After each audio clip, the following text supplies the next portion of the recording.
Ya, entonces voy a empezar con la otra presentación.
Doctora, ¿escucha ruidos? ¿No? ¿No hay problema? ¿Me escucha a mí? Sí, te escucho, no hay problema. ¿Está ¿Pero pasando la escucha aspiradora? así? No, mi hija que está jugando con su perrito, entonces es inevitable que se quede tranquila. Ah, no te preocupes. Ya. Entonces, a todo esto, ¿por qué ficha clínica en cirugía oral? Porque obviamente hay fichas que están más asociadas eh, a lo que es prótesis, a lo que es endodoncia, ¿cierto? Ya la patología va a ir muy de la mano con lo que es cirugía por el tema de las tomas de muestra, ¿ya? Van a tener una similitud en cuanto a la estructura, bueno, la estructura es general esa ficha clínica, solo que hay fichas específicas donde, por ejemplo, para endodoncia va el tema de la conductometría, longitud del diente, esas cosas que no van en las fichas que no son específicas de endodoncia, ¿ya? En las de prótesis, por ejemplo, va el tipo de prótesis, material, cuáles son los pilares, etcétera, ¿ya? Entonces, en cirugía nos vamos a fijar no solamente en la boca, sino en lo general del paciente, y además vamos a ver el tema del estudio de las lesiones, ¿ya? La cirugía maxilofacial como especialidad va muy de la mano con la patología oral como especialidad. Entonces, continuamos. Habíamos quedado en el examen físico, y vamos a pasar ahora al examen complementario. Parece que ahí escribió Santiago. No. Ya. Entonces, vamos a avanzar con los exámenes complementarios. ¿Cuáles son los exámenes complementarios? Primero que todo, los exámenes complementarios, como su nombre lo dice, vienen a complementar. No a todo el mundo le pedimos exámenes complementarios. No es necesario. No es necesario que a todos los dientes yo le haga test de vitalidad pulpar. No es necesario que a todos los dientes o a todos los pacientes yo les mande a pedir todos los exámenes de sangre para saber si están bien o están mal. ¿Qué me va a guiar al examen complementario? Uno, la anamnesis, que es lo que me dice el paciente. Por ejemplo, me dice, doctor, sabe que yo hace tiempo que no voy al doctor y no me hago exámenes de sangre y me ha pasado que se me baja el azúcar o se me sube el azúcar. O otra patología, doctor, sabe que yo tomo anticoagulante o yo dejé el tratamiento para la diabetes hace 4 meses, etc. Si hay algo en la historia del paciente que me dice que necesito corroborar cómo está, yo le voy a pedir exámenes, ¿ya? No a todo el mundo le vamos a pedir. Examen imagenológico también. No todo el mundo le voy a pedir una panorámica y radiografía periapical de boca completa, ¿ya? Si un paciente que hace tiempo que no se hace exámenes, yo por lo bajo debería pedirle una panorámica, radiografías Baldwin para ver cómo está él en su estado general, ¿ya? Pero pedirle a todos los dientes periapical no estaría indicado, ¿ya? Y examen histopatológico en el caso de estudio de lesiones. Entonces, las pruebas de vitalidad pulpar, ¿cuáles son? Tenemos estimulación manual, pruebas térmicas, pruebas eléctricas y cavidad de prueba. Esto ya casi no se hace. Eso se hacía muy antiguamente para saber si el diente dolía o no dolía, se le pasaba la turbina para ver si tenía algún tipo de sensibilidad. ¿Ya? Igual que estimulación manual, igual se hace, pero antiguamente se pasaba la sonda bien fuerte. O sea, si no dolía, era porque el diente estaba necrosado. ¿ya? Pero hoy día sabemos que también puede doler el ligamento periodontal, entonces no es muy técnico hacer eso, por lo tanto ya la cavidad de prueba no se hace. Pero tenemos el térmico, como es el endo ice, y también calentar la gutapercha y acercarlo al diente para saber si tiene algún tipo de reacción, si se aumenta o no aumenta. Siempre para esto, para las pruebas térmicas, tenemos que compararlo con un diente sano primero.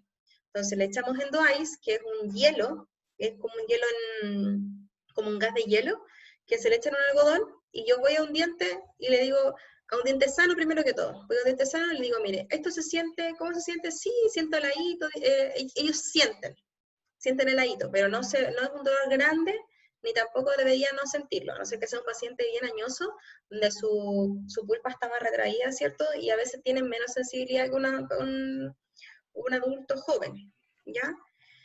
Y luego que proveen un diente sano, puede ser uno o dos dientes sanos, voy recién al diente que yo tengo la duda si es que está vital o no está vital. Ahora, prueba de vitalidad, ¿le voy a hacer a todos los dientes?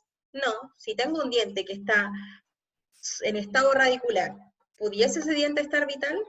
La verdad es que no. Entonces, no tendría por qué yo ir y hacerle test de vitalidad a ese diente que está en estado radicular, porque esa pulpa hace harto rato que se necrosó, ¿cierto? O sea, ese diente puede estar de necrosis en adelante, puede ser necrosis, periodontitis apical, sintomática, asintomática, y de ahí en adelante. No va a estar ese diente con una pulpitis, por ejemplo. ¿Les han pasado diagnóstico de pulpar? Algo estamos en endodoncia, con los tipos, y igual Ya, hemos visto esto de los test de sensibilidad. ya. Por lo mismo es que esta clase yo la voy a, más profundamente la voy a volver a pasar, pero en cirugía, ¿ya? Bien. Porque en esta parte lo que me interesa es que puedan tener más o menos el esquema de la ficha clínica, ¿ya? Pero la ficha como tal, hacer la ficha, que vamos a practicar hacer ficha, lo vamos a hacer en cirugía. Y entonces ahí yo voy a hacer pruebas térmicas, pruebas eléctricas y esto que se llama vitalómetro, donde yo puedo ver si el diente tiene conducción eléctrica o no, y me va a decir con mayor certeza, ninguno es 100% fiable, si es que está o no está vital, ¿ya? Pero como le dije, exámenes complementarios, cuando yo tengo la duda de si el diente está vital o no está vital. Si yo tengo un diente íntegro completamente, al paciente no le duele, no tiene por qué no se ha golpeado nada, ¿por qué no voy a estar haciendo test de vitalidad pulpar? Es como que usted a sus dientes se pusiera ahora a ver si están vitales o no están vitales. No tendría razón de ser, ¿cierto? Entonces, exámenes complementarios. Luego tenemos los exámenes imagenológicos. Por ejemplo, si yo tengo una tomografía, tengo la opción de tomar una tomografía, un combing, ¿cierto? Un escáner, cualquier cosa. Yo se lo voy a pedir a todos los pacientes, sumado al costo que sé que tiene ese examen. Si bien voy a tener una amplitud mucho mayor del conocimiento de la anatomía de mi paciente, de lo que tiene, no se justifica frente a ciertas patologías si yo, por ejemplo, solamente necesito ver el periápice de un diente y lo logro ver bien en una radiografía. Por lo tanto, nuestro primer examen imagenológico frente a una lesión, por ejemplo, dentaria, va a ser una periapical, una radiografía periapical. ¿Ya? No nos vamos a ir al tiro a pedirle un combi. Ahora, si tenemos necesitamos ver, justo pasa por ahí el conducto mandibular, o hay algo que yo no logro ver bien y necesito no solo por saber, sino porque me cambia la terapéutica del diente, o sea, el combi me va a hacer que yo elija entre esto o esto, recién le pido el combi. Porque si voy a tener el combi solamente para saber, y sí o sí tengo que sacarle el diente, o hacerle cualquier otra cosa, sea cual sea la indicación, a mi juicio no estaría indicado, ¿ya? Hay profesionales que les gusta pedirle al paciente todo como para sentirse más seguros de ellos, ¿ya? No, para saber si tengo que hacerlo más seguro, no sé, etcétera. Pero si la terapéutica no cambia teniendo ese examen que me va a dar un poquito más de fidelidad, pero yo con la radiografía puedo obtener información del diente, yo al menos no recomiendo indicarlo. Sobre todo por el costo que tiene y porque no se me va a traducir en una decisión clínica. ¿Se entiende eso? Sí. Ya. Exámenes complementarios, aquí vamos a tener los exámenes hematológicos, Y no solamente los hematológicos, porque los hematológicos son los de sangre. También podemos pedir exámenes de orina, ¿cierto? Coprocultivos, etcétera. Ya que también los vamos a ir viendo más adelante en cirugía. Y lo que vamos a hablar, ¿cierto?, en este ramo va a ser de exámenes histopatológicos que van a ser las biopsias. Ya van a haber distintas formas de tomar biopsia, pero la mayoría de las patologías orales son muy parecidas entre sí. Y la única forma de lograr hacer una diferencia entre una manchita o una mácula melanótica, que es una pigmentación que hay en la piel, o sea, en la mucosa, bueno, también en la piel, en la mucosa, a un melanoma, que es ya una lesión muy agresiva, con alto índice de mortandad. La única forma de yo saber ciertamente si es una o la otra es con la biopsia. ¿Ya? A no ser que la historia clínica del paciente, él me diga, no, doctora, ¿sabe que yo con esa manchita, nací con esa manchita, la tengo desde como los 3 años, nunca ha tenido ningún cambio, no crece, no cambia de coloración, ya, ahí podemos decir, claro, es una mácula, es una manchita, ¿cierto? Y no estamos frente a un melanoma, que es algo que es mucho más agresivo, que va cambiando con el tiempo, etc. ¿Ya? Diagnóstico. Entonces, tenemos distintos tipos de diagnóstico. Cuando nosotros hablamos de diagnóstico integral, estamos hablando del diagnóstico que une todo, ¿ya? Entonces vamos a tener un ejemplo, un diagnóstico clínico. ¿Qué significa que yo tenga un diagnóstico clínico? Significa que todavía no lo he corroborado, por ejemplo, con un examen de radiografía. Entonces, en un diagnóstico clínico, yo podría decir necrosis del diente 3, ¿ya? Diagnóstico clínico. Pero después yo le solicito la radiografía al paciente y el paciente tiene una lesión que es asintomática, por lo tanto, al paciente no le dolía y clínicamente, o sea, en lo que yo veo, concuerda con la necrosis. Pero yo cuando complemento este diagnóstico con la radiografía, digo, no era necrosis, era una periodontitis apical asintomática, ya que fue un hallazgo clínico, algo que yo solamente pude encontrar con la radiografía. Entonces ahí cuando yo hago el diagnóstico integral, ya no digo necrosis, porque eso era un diagnóstico clínico, antes de yo tener toda la información. Y en diagnóstico integral no digo, yo digo que el diente, tanto, del diente 3, tiene periodontitis apical asintomática. ¿Se entiende? Muy chulo. Super. Y así vamos viendo el diagnóstico etiológico, patológico, fisiopatológico, directo presuntivo. Estas son muchas clasificaciones de diagnóstico. ¿Ya? Nosotros más que nada vamos a usar el diagnóstico clínico, el diagnóstico integral, y también pudiésemos usar el diagnóstico radiográfico. ¿Ya? En patologías que ya son como muy grandes, también se ocupa el diagnóstico de certeza, de alta probabilidad, cuando yo digo, mira, no puedo confirmarte al 100% qué es esto, pero todo apunta que es para allá. ¿Ya? Entonces yo le digo, mira, esto es un diagnóstico de alta probabilidad, pero yo no te puedo afirmar que es eso, no te puedo asegurar que es eso.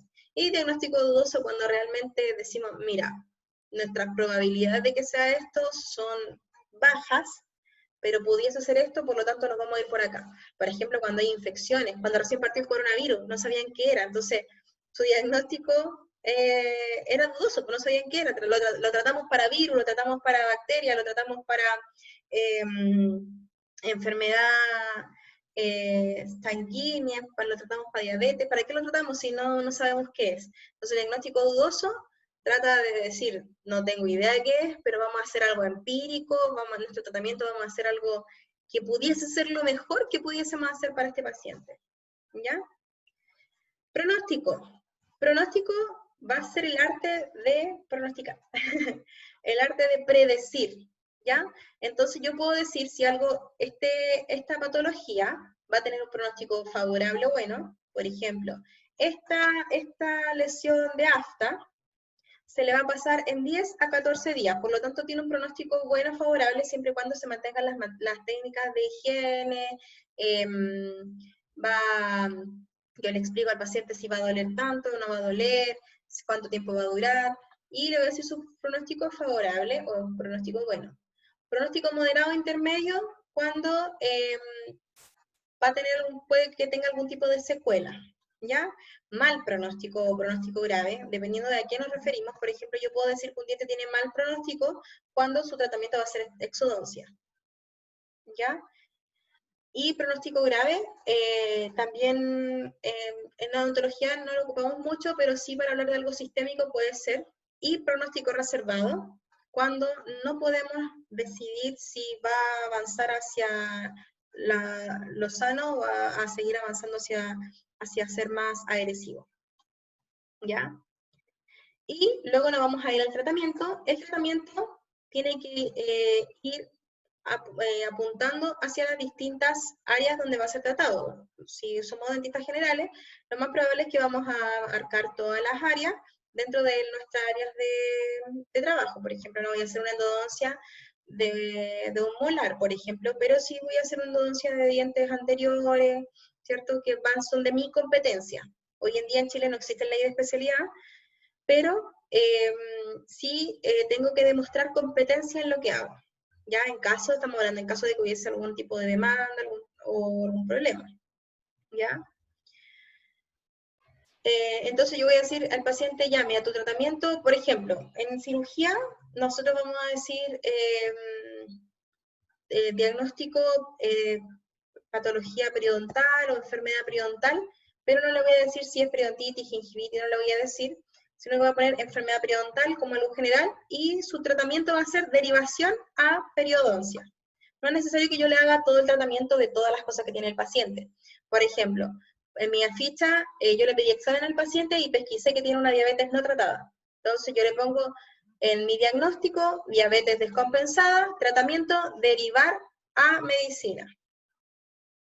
¿Ya? O derivar a diabetólogo, dependiendo de dónde yo lo quiero derivar, ¿cierto? Encontré una lesión en mi paciente, o encontré que el paciente tiene una desarmonía dentomaxilar, le pongo el diagnóstico, que puede ser un diagnóstico presuntivo, por ejemplo, alteración de la articulación temporomandibular.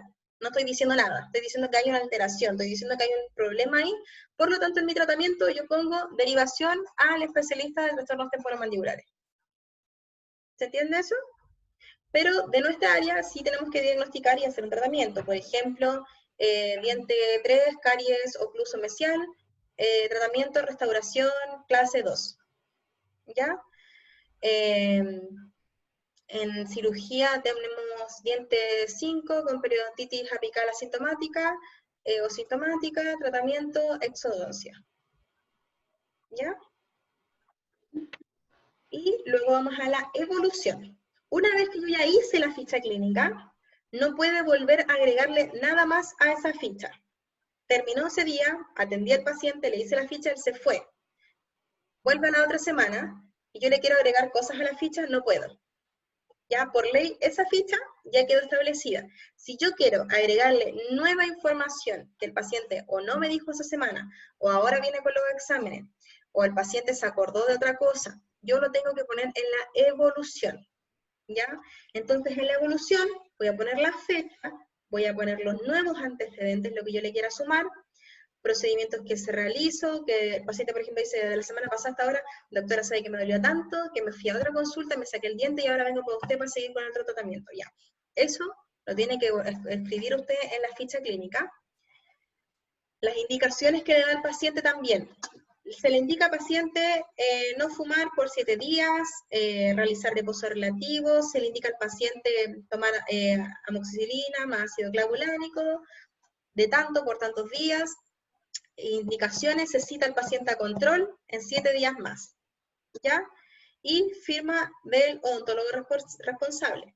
Si el paciente no asiste a su control, también yo debo registrarlo como una evolución, ¿ya? Entonces pongo la fecha y pongo paciente no asista a control y lo firmo. ¿Por qué? Porque el día de mañana el paciente va a decir, doctora, a mí esta cosita me creció y usted no hizo nada. Y usted va con su ficha y dice, mire, tal día usted estaba citado y no asistió. Después volví a pedir hora y no vino, ¿ya? Entonces es importante que en la evolución uno vaya dejando todos los antecedentes por escrito, ¿ya? Y luego vamos a la epicrisis. ¿Qué es la epicrisis? ¿Es lo mismo que la evolución? No. La epicrisis va a ser un esquema completo pero cuando yo doy de alta al paciente, ¿ya? Donde yo voy a poner todo su inicio, toda su ficha clínica inicial, sus datos, por qué vino, todo lo que se le hizo, toda su evolución, y al final hago como una especie de informe donde yo digo, el paciente está totalmente de alta, se encuentra sano, o el paciente se deriva a tratamiento al hospital tanto, o el paciente se encuentra totalmente sano, por lo tanto se da de alta y debe ser controlado en 3 meses más, en un año, etc. Y lo firman. Es como un informe final de todo lo que se le ha hecho al paciente desde que llegó hasta que le termine su tratamiento. ¿Ya? En odontología se pide cuando, a mí por lo menos me lo han pedido los pacientes cuando se trasladan de ciudad. ¿Ya? Entonces me dice, doctora, yo quiero seguir tratándome allá donde me voy, pero me gustaría que usted me entregue un informe con todo lo que se hizo. ¿Ya? Entonces ahí uno le hace por qué llegó, todo lo que hizo el otro paciente, su anamnesis, ¿cierto? Lo que se vio en ese momento, y lo que hay ahora, se le entregan sus exámenes, todo lo que se le solicitó, todo el informe de eso, todo lo que se le hizo, y su diagnóstico de alta. ¿Ya? Entonces, en odontología, como uno está tratando generalmente al paciente en su consulta, viene por una carie, después viene por la otra, a usted le hizo un destartraje, al año siguiente vuelve por el destartraje, un paciente que en general no está de alta completo, sino que uno le dice, yo te voy a controlar en un año más. ¿Ya? Por lo tanto, epicrisis no se hace mucho así como a diario, ¿ya? Pero sí evolucionar. Evolucionar es parte importante de nuestra práctica diaria y debería ser algo muy habitual, sobre todo en este tiempo que hay muchas demandas, que te demandan por cualquier cosa, que todo esté escrito, todo esté escrito. Si hice una restauración, ¿qué color de resina ocupé para hacer esa restauración? Sobre todo las cirugías que tienden a ser un poco más complejas también. Y la parte estética, sobre todo la parte estética, porque el paciente que viene a hacerse carilla, el paciente que viene a arreglarse el cuadrito ahí que no le gusta, que se le ve, todo eso es un paciente que es bien demandante.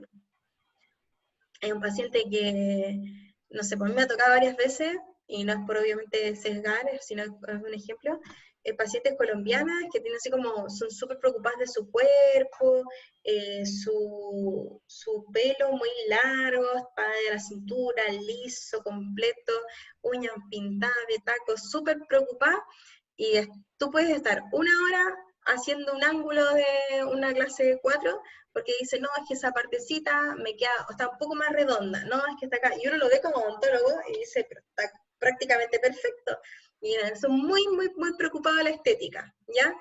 Entonces es importante que eso uno deje todo registrado, y finalmente si uno ve que el paciente también es medio complicado con ese tema, uno al final pone, paciente queda conforme con su tratamiento, y el paciente igual lo puede firmar, ¿ya? Es difícil también hacer el tema de la firma del paciente cuando cuando la ficha es digital, ¿ya? Pero en el consentimiento informado, que lo vamos a hablar igual más adelante en cirugía, es importante que el paciente también vaya firme que está de acuerdo con el tratamiento que se le va a realizar. ¿Ya? ¿Tienes alguna duda, Sandra? No, ¿No? ¿Estaríamos ok con eso? ¿Mucha información? no, o sea, es que es como todo en uno, creo yo. Como Ya, que todo va de la mano. claro, la ficha clínica es un arte. Algunas personas se aburren, encuentran que es muy largo, pero si uno aprende bien el esquema de la ficha, debería ser muy rápido. Uno muy esquematizadamente pregunta al paciente ciertas preguntas que uno sabe que lo van a llevar a un diagnóstico, le revisa completamente esquematizado. Cada uno se puede hacer su esquema. Reviso primero la cara, los músculos, fondo vestíbulo, la lengua por todos lados, etcétera, haciendo énfasis siempre en el motivo de consulta del paciente, ¿ya? Pero no por eso no revisar toda la boca, Ya. ¿ya? Así que si no tienen ninguna duda, quedamos hasta ahí, y igual yo esta clase la subo después. Me he demorado un poco porque las clases las tengo, como siempre uno habla un poquito al principio y al final, a veces incluso los alumnos dicen, doctora, lo que pasa es que la otra doctora es así, ¿no? Y entonces yo prefiero esas partes cortarlas y subir solamente la clase como tal. Entonces igual he tenido que editarlas y ir subiéndolas de a poco, ¿ya? Así que si no tienen ninguna duda, quedamos hasta ahí, ¿Y ¿ya? ningún trabajo para patología? ¿No? Lo que pasa es ¿Nada? que patología tiene una parte clínica, alguna parte Ya. Sí. de práctica. Entonces, lo que vamos a hacer una especie de libro, ¿ya? Ya. Por lo tanto, lo que quiero que aprendan a hacer de aquí a la próxima semana es aprender a buscar información sobre metodología de la investigación, Ya. ¿ya? Entonces, ¿cómo buscar información en la web que sea fiable desde el punto de vista científico? Ya. ¿Ya? Entonces tenemos distintas plataformas. La plataforma más conocida se llama PubMed, P-U-B-M-E-D, PubMed, P-U-B larga, med, ¿ya? Y también tenemos la plataforma SCielo,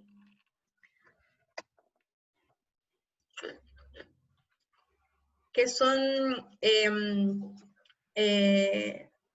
no son revistas, son como, ay, se me fue la palabra, bueno, donde aglomeran o juntan todas las publicaciones científicas que se realizan, pero que son certificadas. Ellos mismos tienen sus requisitos para poder subir esa información. Por lo tanto, debiese ser una publicación más sesgada desde el punto de vista científico. No cualquiera puede publicar ahí, ¿ya? También tenemos el Google académico, ¿ya? Pero uno en estas tres plataformas tiene que aprender a filtrar. PubMed, en ese cielo a mí por lo menos me cuesta más filtrar. Pero PubMed uno puede filtrar, por ejemplo, que me aparezcan estudios, yo voy a buscar estudios de, mejor te lo voy a mostrar. No, mejor lo voy a hacer con los dos porque si no después Santiago va a estar súper perdido y me va a mandar trabajos del Rincón del Vago. La idea es que ustedes no pasen por eso, ¿ya?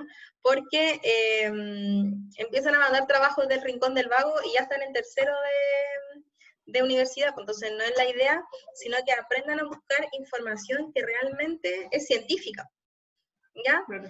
Por mientras, échale un vistazo a PubMed y a SCielo, ¿ya?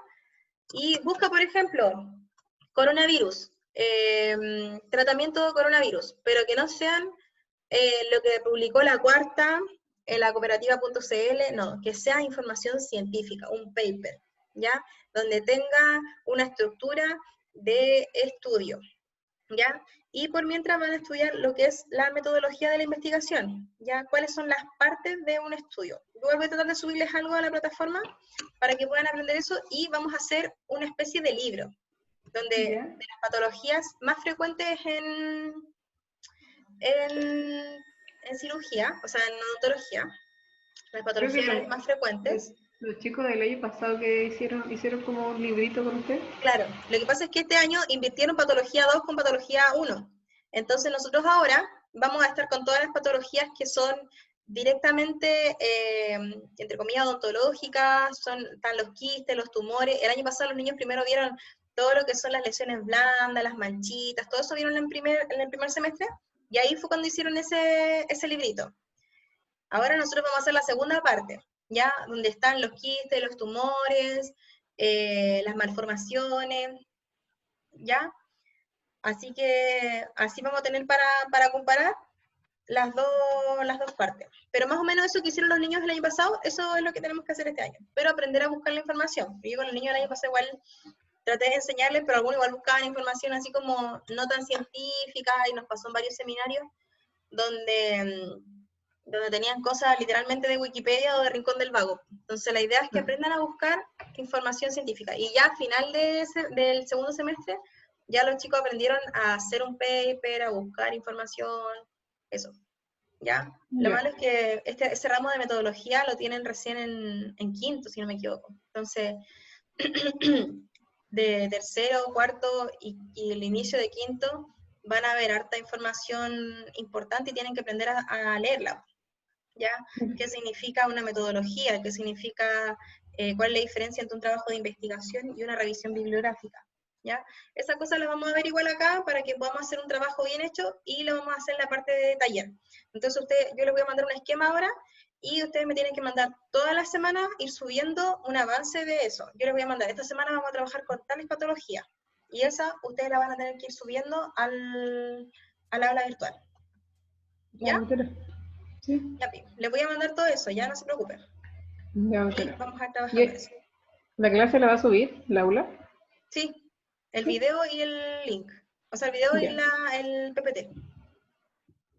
ya, doctora. ¿Ya? Ya, Sandra, entonces nos estamos viendo. Ya, Cuídese. doctora, muchas gracias igualmente. Nos Chao, vemos. chao. Chao.